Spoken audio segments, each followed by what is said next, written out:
the next exciting session where we have a keynote address by Srikanth.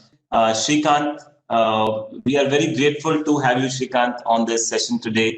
To deliver the keynote address. We've tried to get Srikanth twice before, but stars were not in our favor. Our calendars did not align. He's always traveling.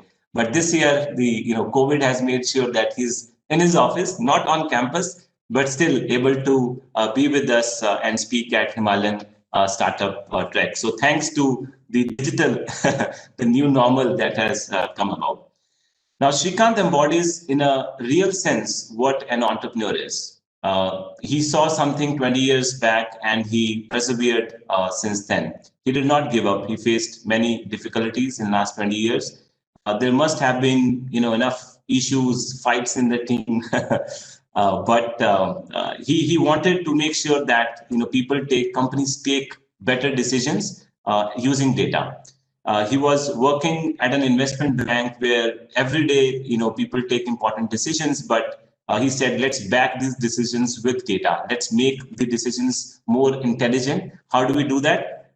He was passionate about artificial intelligence and human behavior. So, he started on that journey many years back, and today he heads a company. He's founded a company which serves a number of more than 100 Fortune 500 companies, which take decisions based on the solutions that his company, Fractal Analytics, has built.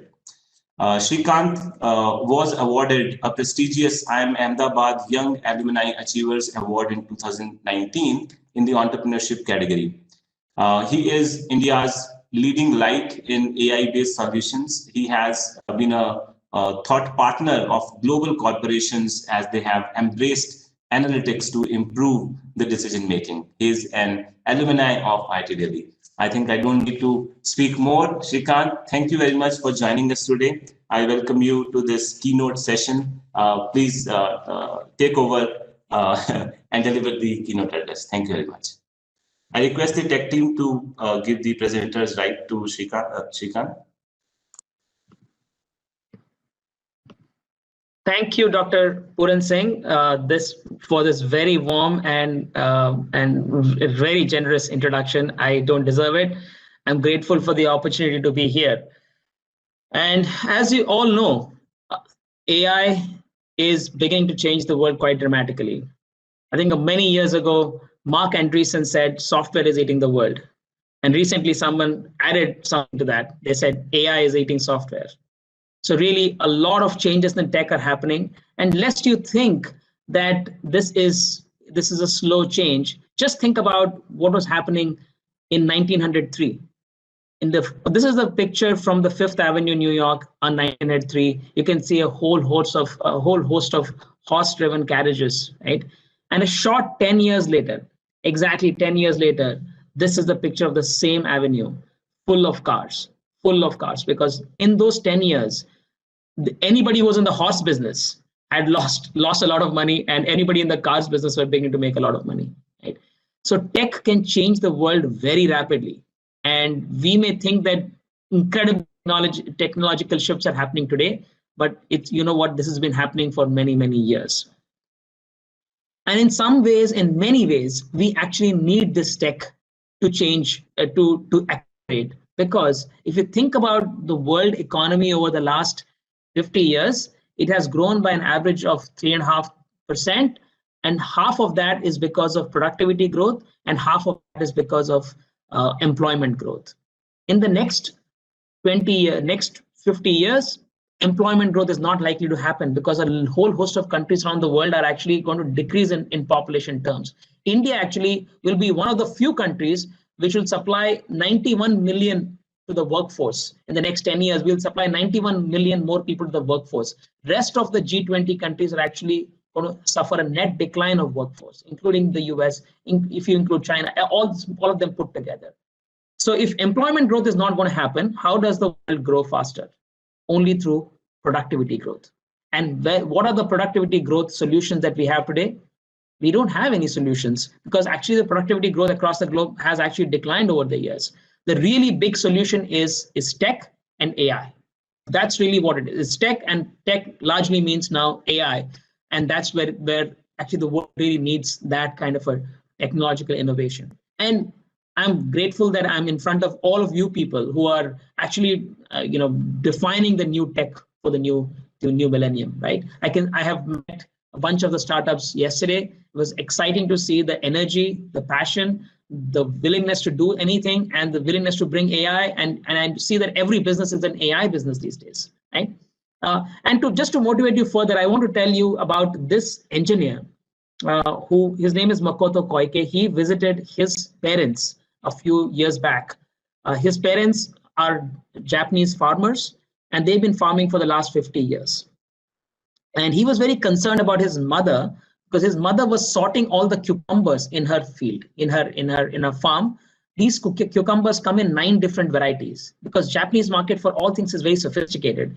And these 9 varieties are basically based on the length, the texture, the color, and all that other characteristics, because of which they command different prices.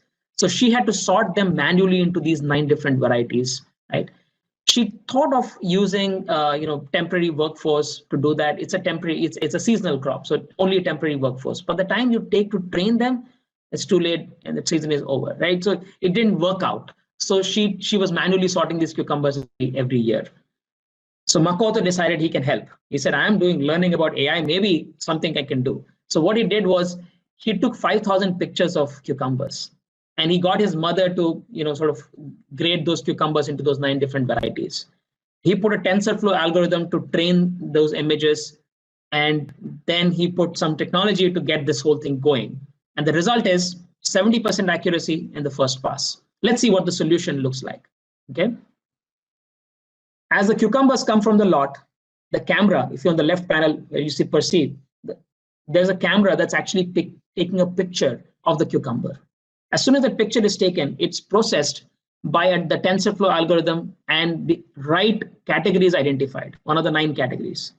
Then there's a Raspberry Pi 3 controller that only costs $35 that gently nudges these cucumbers into 9 different bins, right? Little contraption, $35. And then the system keeps learning. 70% accuracy in the first pass, right? Mother happy, he's happy. He could, and look, AI, if AI can change the condition, the human condition of a family like this, and Makoto's mother, it can definitely change the whole world. The reason I'm telling you this story is not only because this is a powerful story of how AI can impact humans, but also because it, in a way, captures everything that's happening in AI, right? This sequence that you saw, perception, processing, acting, and learning, is really the heart of every AI system anywhere, right?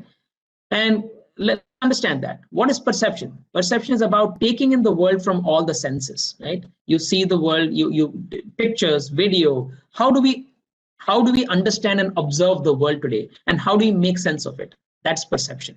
Processing is, once you take in the world, you process that information, you plan some stuff. You think, what should I do next?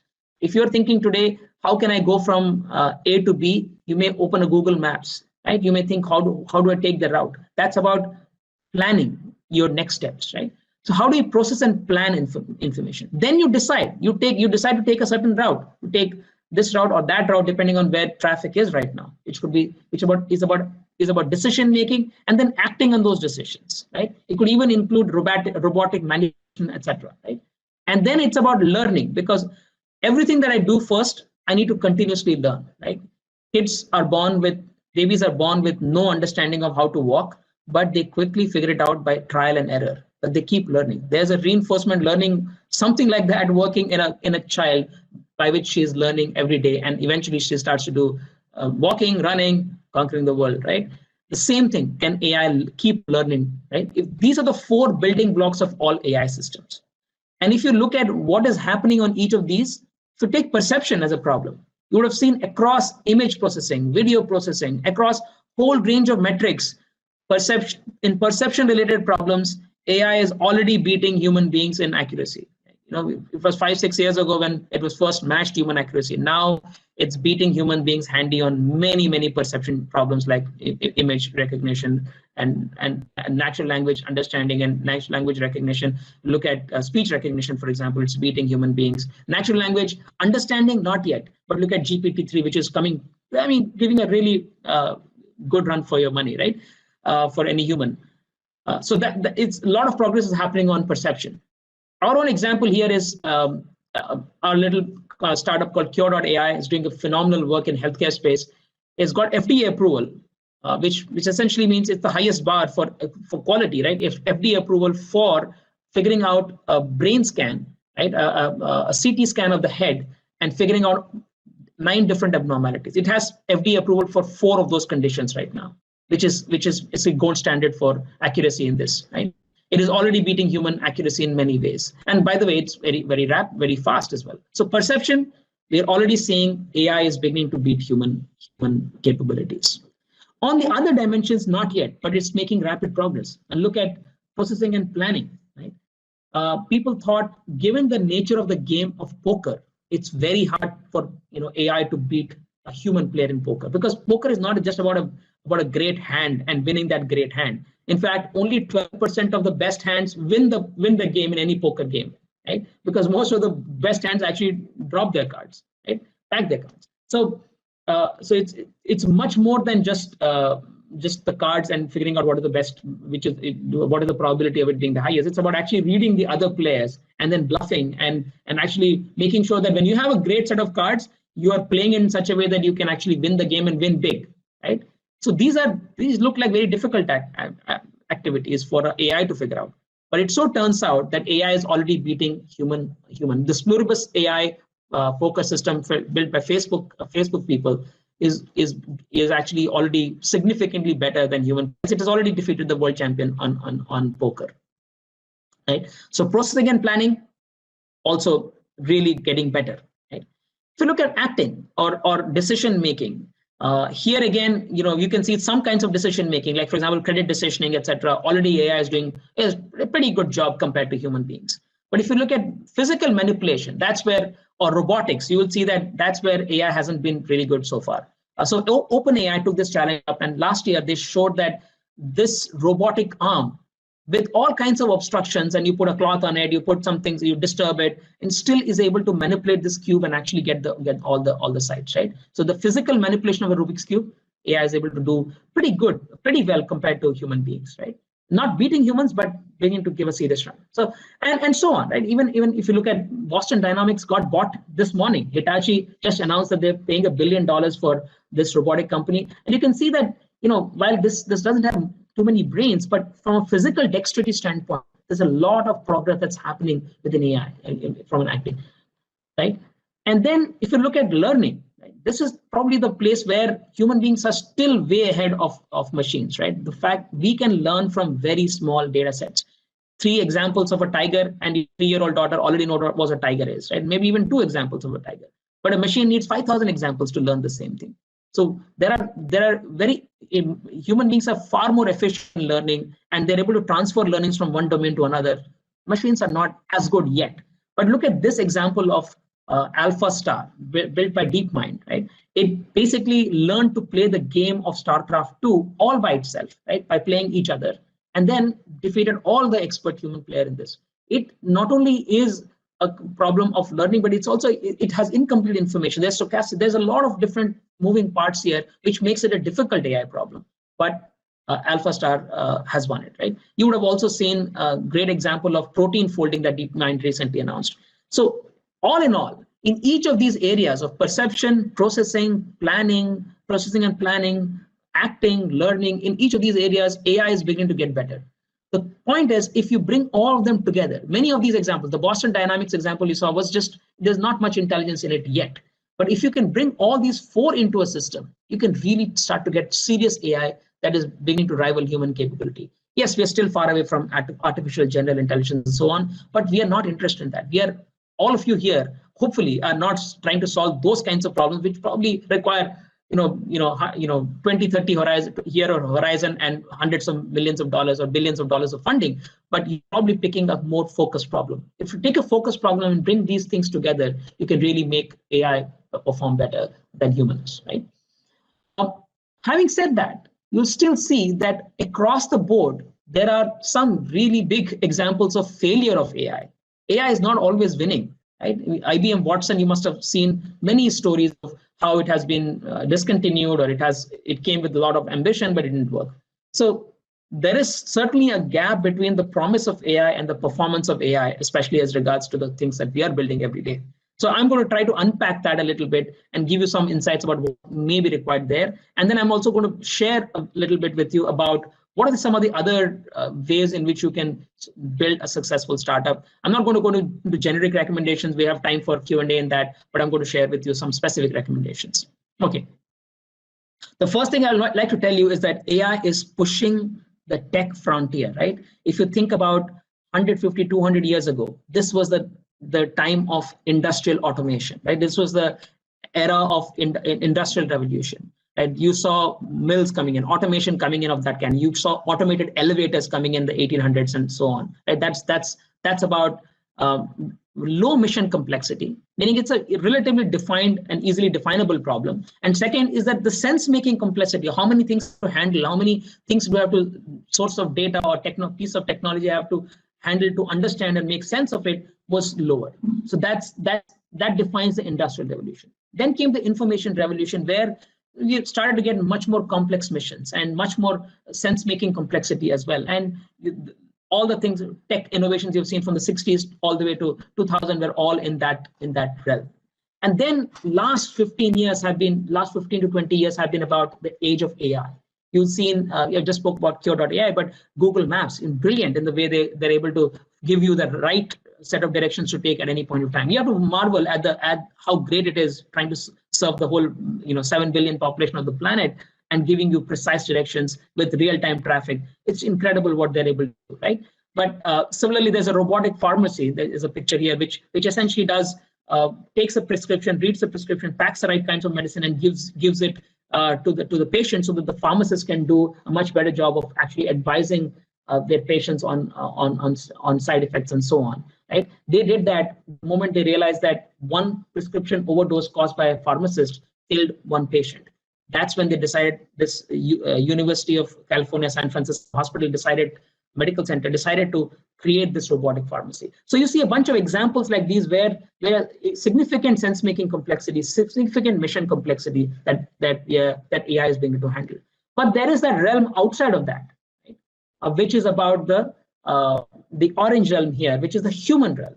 This is where we currently succeed, right? If you look at self-driving cars, ever so close but not there. Watson, too ambitious in what they try to accomplish, hasn't been successful. Amazon Go, almost there, getting there, right? Which is about, I saw a company yesterday which is trying to replicate Amazon Go as well. And there's another example here, which you see of Ray Dalio here, the picture here on the right, the robotic picture, that he runs Bridgewater Associates, one of the world's largest hedge funds and most successful hedge funds. He wants to retire and he wants an AI to take his place. So he's actually trying to train an AI to be like him, to make decisions like him. So it's amazing what people are trying to do, but this is the realm still where the costs are significantly high. Once the complexity exceeds a certain level, both from a sense-making and mission complexity standpoint, costs just shoot up so much that it may not be worthwhile, solving it for now, right? Unless you have really tons and tons of money. If you have Jeff Bezos and you have a mission to send things to Mars or create space colonies, yes, it works. Or your Elon Musk, you can do that, but not others. Right? So what I can tell you is that AI is making that push everywhere. The frontier is moving. So the cost of AI will keep going down dramatically. The Moore's law or better, cost of AI will keep going down. Right? And when that happens, it will start to become more and more ubiquitous. You will see AI embedded into every product, service, everything that you're consuming. If you're not already seeing it, you will see much more of it. It will be absolutely ubiquitous, right? And that's when problems that were currently not seen as AI problems will become AI problems, right? Google Photos was not an AI problem, right? Google Photos was about safely storing your photos. But Google Photos decided that it will become it's going to identify faces, it will going to organize your pictures nicely, it's going to figure out all the moments in your life and bring them together, nicely package it. It's become an AI problem because AI can actually do it. So problems will be renamed as AI problems in that world. And therefore, whatever business that you're building, think of it as an AI business, because probably there is an AI element there, actually, if you want to make it a great business. If you're a tech business, you're probably an AI business already. Okay. Now, how can you build that great AI business? I want to focus my rest of my talk on how to build that great AI business, a few ideas, how to get these, how to make sure that AI doesn't fail, like some of the examples we saw, and a few more we'll see, and how to build a great AI business in your world. Right? First thing I would say is pick an idea whose time has come. Especially if you're a startup, right? If you have limited resources and you need to get capital, right?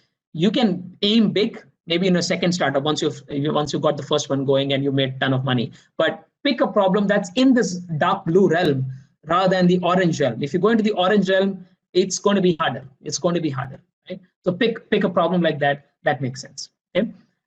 Second one is that AI alone is not enough. And this is, if you taking one thing away from this conversation, it is about thinking that AI alone is not enough. You may have a smart algorithm, but a smart algorithm doesn't solve the problem. You have to bring three different things: AI, engineering, and design. Right? AI is about smart algorithms that match or exceed human capabilities.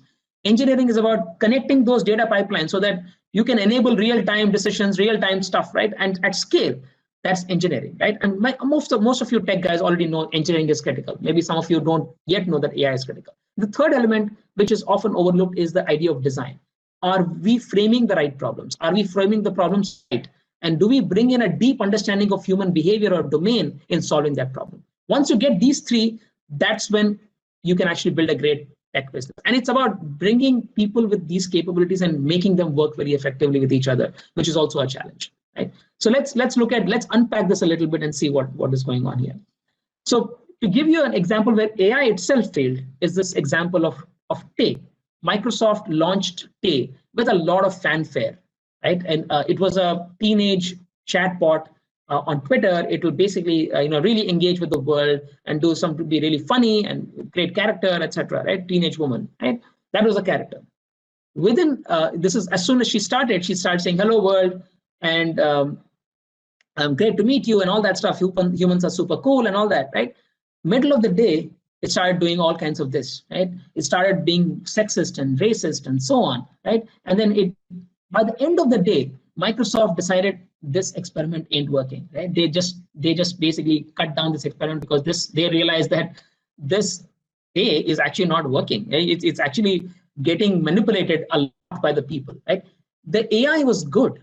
Right? Because this AI was working in China. They had put the same Tay-like avatar in China, in the Chinese equivalent of Twitter, and there it was doing a pretty decent job.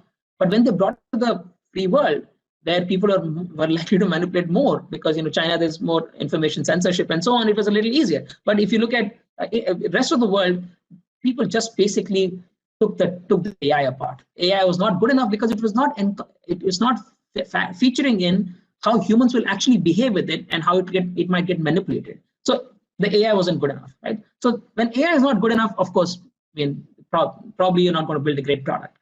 Right? On the counter example I'll give you is what we are doing is with chest X-rays, right?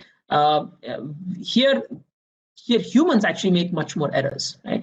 Here AI actually benefits humans because this modality of X-rays is the most common modality in the world of imaging, radiology imaging, right? 1 billion X-rays a year across the world, right? With 20 to 23% error rates, doctors miss an important finding 20 to 23% of the time. A lung nodule is missed 19% of the time, which essentially means that if I have lung cancer, it won't detect it, which means that my chances of dying dramatically increase if a lung nodule is missed, a lung cancer is missed. Right? Cure detects that. And one of the things we tested here was we actually we took a sample of 5,000 X-rays, right? And we looked at what is the original radiologist report and what is Cure's report, right? we compared for those 5,000. This is a test run by this is a peer-reviewed publication in Nature magazine. I'm just explaining this to you. So they saw that in 4,000 cases, the doctor's initial finding and cure's finding agreed with each other, match. Great. In the 1,000 cases where cure's finding was different from the doctor's finding, in those 1,000 cases, the study appointed a panel of 3 radiologists. They were supposed to read that and in a blinded way and decide what is the actual diagnosis. And three radiologists consensus, right? Which is we can assume is the ground truth. And within that, what we saw was that the cure finding was right 2:1 vis-a-vis the original radiologist finding. Essentially, from an accuracy standpoint, is actually beating an average doctor. It may not be beating the best radiologist, but it's definitely beating the average doctor. Right? So accuracy is important in this, right? And that we have used and I think in the last 6 months, we have seen that Cure's algorithms are being used by hospitals in Italy, in London, in United Kingdom, in different parts of Mexico and different parts of the world.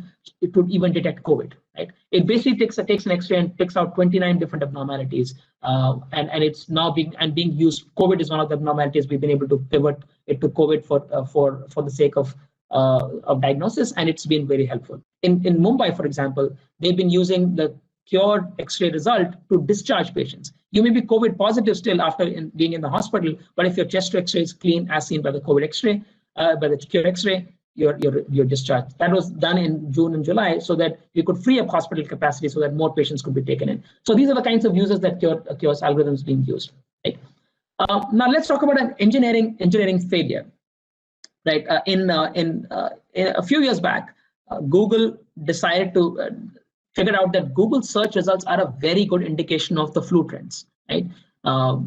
Just weeks before, 2 or 3 weeks before CDC released, Center for Disease Control released flu trends for the year, Google could look at the search results and build an algorithm to predict how bad will be in different parts of the United States and so on. It was seen as very highly accurate. Papers were published and so on. Just a few years later, though, it spectacularly failed. And one of the reasons it failed was that the data underlying the Google searches that Google researchers used to build the flu algorithm had completely changed, right? Because in between, the Google product itself had evolved. They had started to do predictive search, right, where you could type half the search and it figures out the rest of it, which is now what we are used to. Because of that, search behavior changed. When search behavior and the underlying data changed, some of the parameters went wonky, right? It was not a very robust algorithm, it turns out, and Google decided to retire this flu trends algorithm. Right? So the failure here is that of the engineering or the data around it, right? If you had if you had built a more robust AI with a better understanding of the data and the understanding the data will change, it may have worked. Maybe we wouldn't have had a very predictive algorithm in the first place, but at least we would have known that what looks to be predictive and robust is actually not very robust, right? So that's an engineering failure. And look at a design failure. Now, design failure is that of Tesla. For example, Tesla's cars have had a few accidents. Now, Tesla has taken an approach to AI, which essentially says that humans are in charge, right? And so humans, whenever have to take over from the machine, they will be able to take over. So here's what happens, right? After some time in the car and Tesla is doing a great job, you get comfortable with it. And when Tesla says, take over from me, because for some reason I'm not able to discharge my duty right now, human beings take about 30 to 35 seconds to get back in control. That 30 to 35 seconds is too late because in that time, you may have an accident. And this is what happened. This driver was probably watching videos on his sitting in the car. He was supposed to be on, but he probably got bored. And by the time Tesla saw something that it could not recognize, it asked him to take over. By the time he took over, crash, unfortunately died, right? So the design of the human versus machine, right? When humans take over from machines, that wasn't properly thought through, right? Which essentially is another important field. AI is not going to be good enough for some time. So we have to factor in the fact that it is an interplay between AI and machines, right? AI and humans, right? And therefore AI has to basically design it for humans and design it to give control to humans as well in the right way. Right? So that's something that failed. So if you fail on an engineering level, on a data level, or a design level, or an AI level, you will have a failed product eventually. Of course, I'm not saying Tesla is a failed product, but you'll have issues like these, right? So how do you get these things together? That's something that I'd like to talk about. Right? So how do you bring in AI, engineering, and design together? I want to also mention to you about what happened with us in the city of Mumbai. And I was this was March 21st, 2020. I got a call from the municipal commissioner of Mumbai, who was the chief executive of Mumbai, so to speak, right? And he said he would like to get your help because we are seeing this COVID-19 crisis evolve into something really big. And could you please come and help us? And next thing we knew was in an hour from then, we were having WebEx calls with the Mumbai police. First thing was to look at all the data that is coming in from the airports and other places. This is about the arrivals data. People had come into India, into Mumbai over the last 1 month, from March 1st to March 21st. Look at the data and see where are they. Do any of them have symptoms? Are any of them going and buying medicines? What is going on? Just figure it out because we want to know where the problem is. It soon became, a week or two from there, the problem became how do we contain upcoming hotspots? Everywhere in the city was becoming red, right, from the disease, right? And essentially it was about seeing where do we put containment zones, where do we do quarantines, how do we know where the disease is going to spread? How do we get the hospitals ready, and so on? So it was about creating and understanding what the hotspots are. Then it became about healthcare capacity. Do we have enough hospitals? Do we have enough ICU beds? Do we have enough PPE? Do we have enough healthcare workers, and so on? And then it was about saying, okay, now that I know I've got this into control, it was about how do I expedite admission? So from the time somebody tests positive, how can I get him or her into a hospital within 2 hours or to a quarantine facility within 2 hours so that it doesn't spread any further? And then it was about how do we unlock industries safely? So all of these, the challenges that the municipal, BMC or Mumbai's municipal corporation had to handle, right? And they had to handle this, and there's significant amounts of data and other issues, engineering complexity, on AI complexity, machine learning complexity, so that they could at any point of time make sense of what is going on.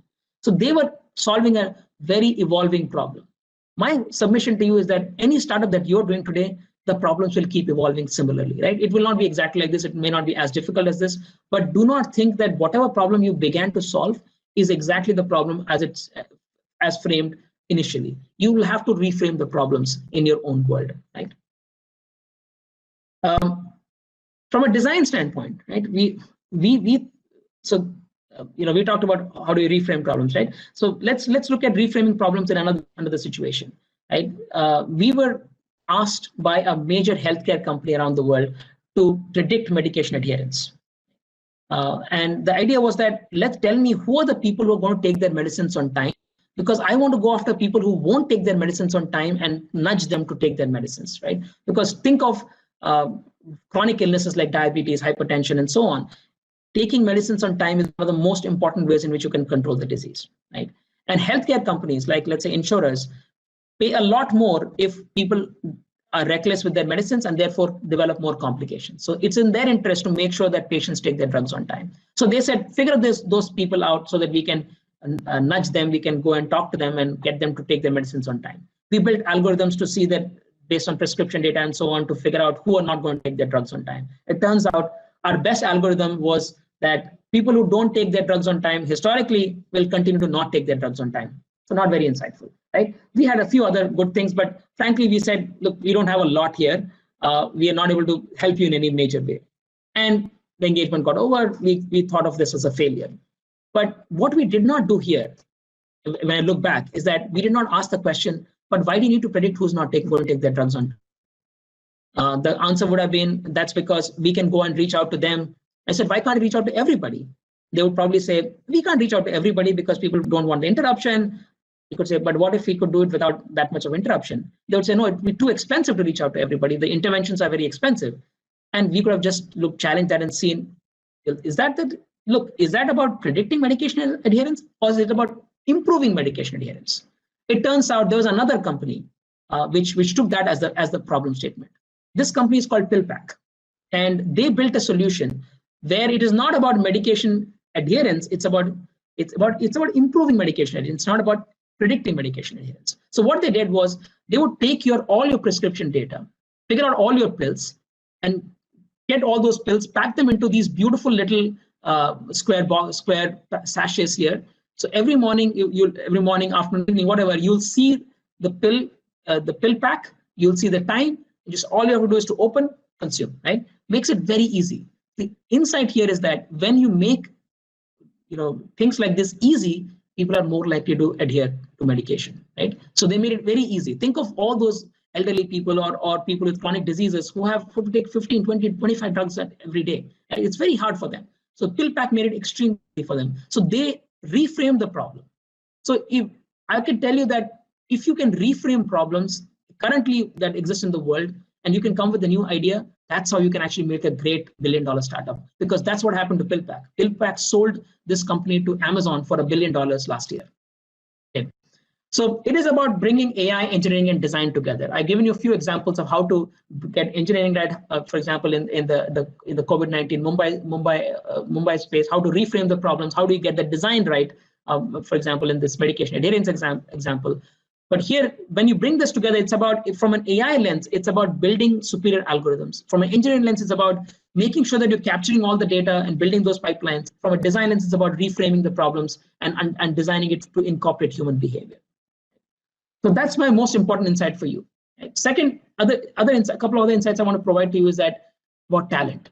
Right? It is a hard thing to acquire talent, right? And some of you are just in the incubation phase. So you are the only talent that is there in this organization. But at some stage, you'll have to go and hire great talent. And one thing I'll tell you is that do not compromise on talent. Right? You may find that, look, I'm a small little startup. How can I attract great talent? It turns out that people who are great, who are phenomenal in terms of talent, are attracted to challenging problems, great problems. If you're solving a great problem, talent will actually be attracted to you automatically. Second thing is, once a talent has joined in, right, make sure that you treat them well. And this example is about sports leagues, and you can see that average player gets 1/5 the salary of the top player in sports leagues, right? But in our organizations, we don't really pay our top performers that much. So when you attract great talent through equity or cash, whatever you can afford, make sure that you are really treating them well, because the average talent in this space is not good enough. Right? Top talent is 5 to 10 times better than the average talent in the world of AI, because things are moving very fast, and a great talent in AI can put things together much, much faster than an average talent. So my request to you is, do not compromise on talent, and get great talent, and make sure that you're compensating them well. And most importantly, the purpose of the product is what will drive them to join you in the first place. Right? It happened with us. When we started Fractal, first thing, we had no money to pay, but we were very finicky about who we choose. Right? And the first guy, Nishant, he decided, he heard about Fractal, that we're doing something great in analytics and predicting human behavior. He wrote to us. He said, can I join you? He's from IIT Madras, and he wrote to us. And he really, he was taking a pay cut to join us, right? And so on. Then Arvind joined us, who took a pay cut to join from GE. So people with great talent is willing to take a pay cut to join. Of course, you treat them well and pay them, give them equity, etc., to compensate, but they are usually motivated by the purpose of the business. Okay.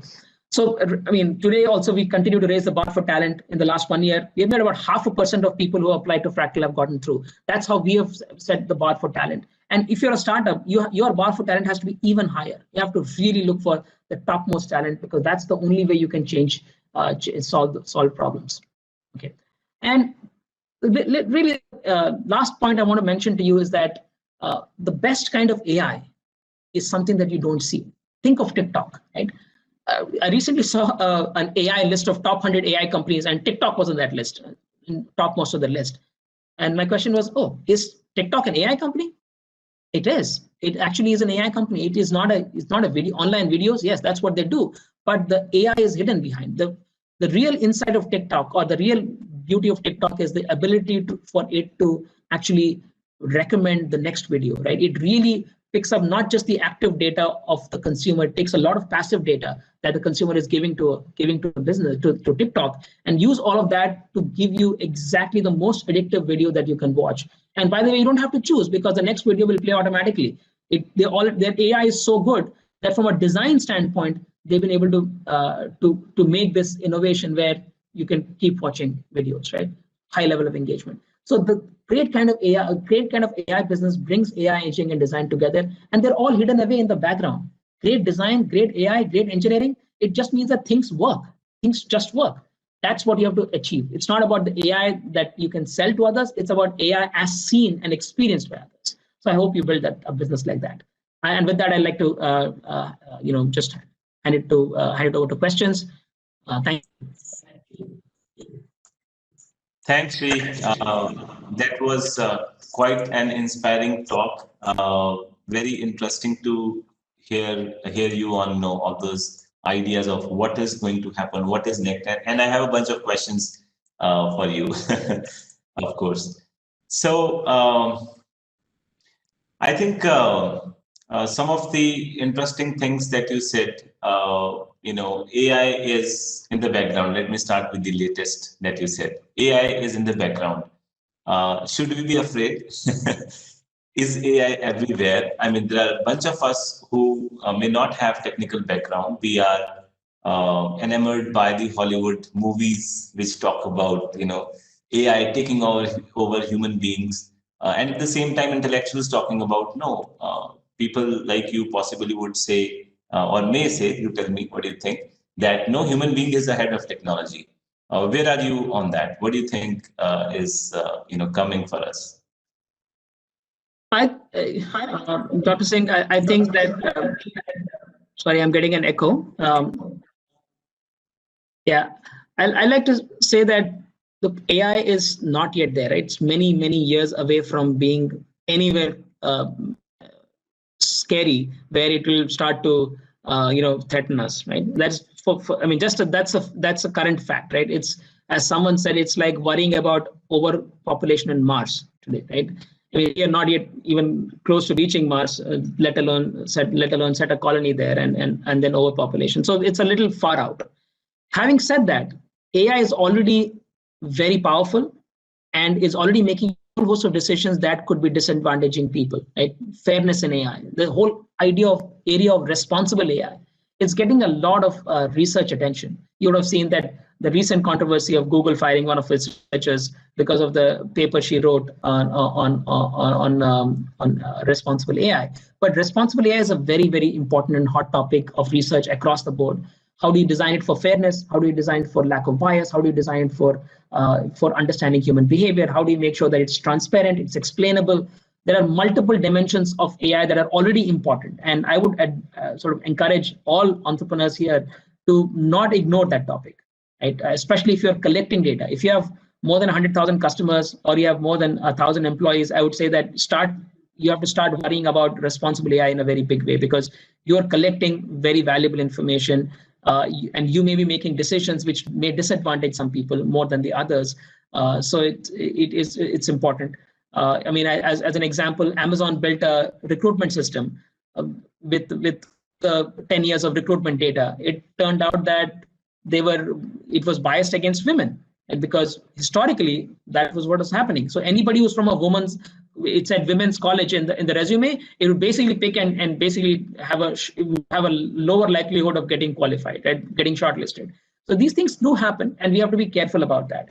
But the fundamental fear that this anthropomorphic AI is going to come and Terminator and will kill us all, etc. That I think is a bit over the top. It's probably very far away. There are areas such as autonomous weapons, which are in somewhere in between, right? There are autonomous weapons, which is a very dangerous place, and we have to make sure that we don't build autonomous weapons, and everybody should sign up, like the Nuclear Non-Proliferation Treaty. So there's a whole continuum here, but the very first important thing is that it's already affecting us in many ways, because tech companies, Facebook, Google, Amazon, they're all making a whole host of decisions for us, and we have to make sure that they're fair and transparent and explainable. So medium term is all these autonomous weapons. We need to stop it, and the very, very long term is the generalized AI, which is the scary AI. Thanks, Shrikant, for answering that question. And again, picking up the thread from there, you said, responsible AI, big companies having access to data which could disadvantage certain sections of people. Now, for bigger companies, this may be easier problem to solve, but the young entrepreneurs, new entrepreneurs who are coming up and adding A and I to their solutions, you said it's being either forced or everywhere. Now, it could go seriously wrong for new entrepreneurs. How would you advise the new entrepreneurs to be responsible with AI? So one thing is that, I mean, at some point, there has to be some kind of an AI ethics committee or a team, a little team that is, initially it could be just the CEO, right? She or he should play that role of making sure that one applies what I call a newspaper test, right? If what I'm doing today is published in the newspaper tomorrow, will I be comfortable with it? I think it's a very simplistic level. I'm talking of really tiny startups right now, right? Where we may not have the budgets or the capacity to invest in a lot of AI ethics research and so on. But just applying the newspaper test and having the CEO, the founder taking on the role that I'll make sure that we are being responsible with the way we are using data, right? We are not exposing that data to others. We are not using private data without permission. We are not collecting anything that without telling. So those are all very important. And the newspaper test, I think, is a simplest test, right? For now to apply. I think as we get further, creating an AI ethics committee, etc., will probably be useful.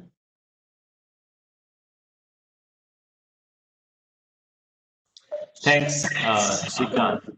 Also, connected question. Now that the products are becoming AI products, and possibly I earlier said are we force fitting, and there are various perils that you suggested. We could have these committees, but many years ahead. I think that's where we are right now. So also, for an incubator, an institution which is trying to support entrepreneurs, on the one hand, being very empathetic to their cause, and on the other side of the table, we have young entrepreneurs trying to, use AI sometimes for reasons of providing flamboyance to their presentation or something. Where do we draw the line? How do we say, you did talk about, design, engineering, and AI analytics, the components. How do we draw the line to a product being AI product and non-AI product? I think it's almost, to me, it appears that you need intelligence in any product, right? Any tech product today without having intelligence in it I think will probably struggle. That's my guess, is that you can't afford to have any tech product today without having the intelligence in it. One thing I would suggest is that as the Catalyst program, probably having an AI ethics committee at the program level may be useful, because even in my little experience of meeting 4 startups yesterday, I saw that there are some ethical questions that one needs to potentially ask and answer, right? For example, if you're building a shopping service, which AI-driven shopping service, which captures image data of all the people who are doing the shopping carts, right? That data belongs to who? And is there any, potentially data that should not be used, or maybe is there privacy consent taken? Or if you're taking traffic lights and capturing traffic information, and what other information are you capturing at that time, and who does the data belong to? Can I reuse it, or could I just be silent about that? So these kinds of questions, having some basic ethical principles would, in my opinion, would also be useful to have. So those are the couple of thoughts I wanted to share. Thanks, Srikanth. When we set up the committee, we'll invite you to it and to do more, of course, in addition to that committee. But thanks for answering that question as well. Now, one other thing that I was thinking is we've had various generations of people, and we call some people millennials and so on. Now, with the advent of AI, things are changing. How products are consumed, perceived, how services are consumed. Things are changing, right? Kids today wake up and they are on a tab on a phone, looking through YouTube videos. Of course, today's, this year's digitization has also furthered the cause. But how do you think the next generation gap is going to shape up? The kids of today who will have AI right on their hands, how will their lives be, and what kind of generation gap, good, bad, what is that going to do to the next generation? I think the role of education is very important here. I think what we learned as growing up, anybody who's listening to this, right? All of us, what we learned when we were growing up to what people have to learn today should be somewhat different, right? Because first of all, these kids have much more comfortable with technology. That's happening. They're very confident of using technology, but yet they're probably digitally more literate, right, than of this generation, right? But I think teaching them tools so that they can handle the digital world in a confident and a secure way is very important for them. So digital literacy is important very immediately. But if you think longer term, 10, 20, 30 years, I think the soft skills or the let's say the art side of things, right, humanities, those are areas where I think we need more empathetic leaders, right? Technology can also make you less empathetic because the digital world is, it's pixels, right? It's not flesh and blood human beings. So if you're too much into the digital world, you may actually reduce your empathy. But what we actually need more as technology becomes better is people with more empathy, willingness to learn. So look at this generation of kids that is just growing up right now will probably have 5 career changes in their career, right? At least 5 career changes, 40 to 50 years of working, right? And 5 changes in those, right? Significant career changes, not switching jobs, but changing careers, 4 or 5 career changes. So if for that, they have to have the ability to learn. Right? So we'll have to look at education in that way. There's not one answer to any question, right? It's not question and here's the answer. Right? There can be multiple answers to a question. Thankfully, many schools are beginning to get to that place where the education is already turning into creating these problem-solving kids, right? Ability who can ask great questions, not just about answers, about asking great questions. It's about framing the right problem and solving. Some of them are learning design thinking in grade 6 and grade 5. They're learning design thinking. They're doing coding at the age of 5 and 6. So they're learning a lot of different things, but what they actually need to learn is how to become a better human in the world of AI. And that's really how can I deal with other humans in a better way? And how can I bring my uniquely human skills to that, which is empathy, compassion, those kinds of things. So how do we build those kinds of leaders? Because that's what I think the world will need in 40, 50 years from now. We'll need AI professionals too, but I think that's going to be an easier problem, in my opinion. Thanks, Shrikant. I think, there seems to be an inverse relationship between the digital connect and human connect. I taught a course online this past semester. I don't think I remember more than 3-4 student names from the course. And earlier, I remember people, had their faces in my mind, put their names on their faces, moving across on the campus. So there is certainly, a balance that will need to be struck as we move forward. Let me go on to a personal question. Did you ever lose hope on, what you were trying to build? Did you want to give up? How do you bounce back? Even today, still, you must face challenges every day. And I think it's a question where any entrepreneur working in any sector, any area, any age will connect very well. How do you bounce back? Let that be the central question. Yeah, I think, entrepreneurship, there's no straight line to success. Unfortunately, business books and all kinds of, media tell us that, oh, this person was great when he or she was 3 years old, she was already solving all kinds of problems. Then she kept on solving problems. Then she changed the world. And we think of this very linear story that successful people were always successful and never failed. Right? I mean, if you ask any genuinely successful human being, they will say that they have failed. They failed many more times than they can afford to remember. And they just all they could do was to just get up and build it again. I mean, if you look at Amazon as an example, right? In 2001, the stock price had dropped 94%, right? And there were articles calling Amazon Amazon.bomb or Amazon.toast. Right? That's what they were saying. So that's going to happen to the best of people. Right? And how do you sort of get back up on your feet when you get kicked is actually super important. And Fractal has gone through a whole host of this. And we started in 2000, with a view of doing something in the e-commerce space. That was our initial thing. We did some very huge. We made some big mistakes. For example, we rejected the investment offer by two founders of HCL, Subhash Arora and Arjun Malhotra. They gave us a term sheet, and what I didn't want was board control. They wanted board control. I said, no, I'm not giving you board control.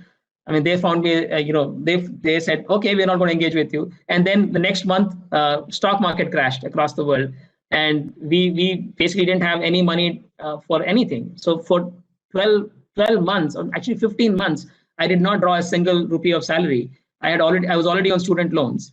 There was a point where, it just wouldn't have worked out, right? I was used to sleep in the office on 3 chairs, and put 3 chairs and sleep in the office and get ready to welcome whoever was coming to office next morning. It was.